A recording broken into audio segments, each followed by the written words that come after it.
Diciamo io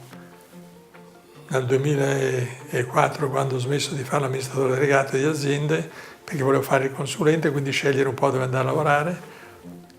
ho fatto il consulente per tantissimi gruppi finanziari, imprenditoriali, poi a un certo punto sono stato richiamato dal fondo dove c'era presidente il professor Vitali, che è stato un grande maestro nei miei riguardi, e il quale evidentemente era presidente di questo fondo, mi ha chiesto se potevo fare un'analisi sul gruppo DBA perché dovevano intervenire o partecipare con un finanziamento. Quindi ho fatto la mia analisi che dovevo fare, ho visitato certi clienti, poi ho conosciuto questa famiglia che mi ha convinto che era un investimento giusto, indipendente dal mercato, perché a me poi,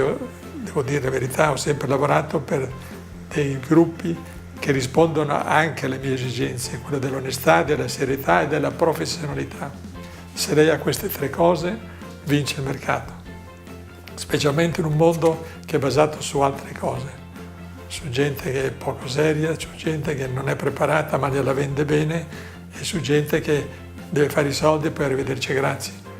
Quindi la famiglia De Bettin, dei 4 fratelli, poi ho conosciuto anche i genitori, è stato uno dei punti fondamentali per dire andate avanti col finanziamento, perché sicuramente ce la fanno e in effetti ce l'hanno fatta e ce la farà sempre di più.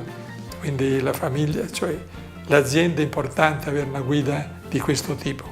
altrimenti, a parte che io non avrei lavorato, non avrei accettato un incarico e non avrei accettato dopo il finanziamento che Ingegner De Bettin mi chiese se potevo fare il loro consulente, e io con molto piacere l'ho accettato, perché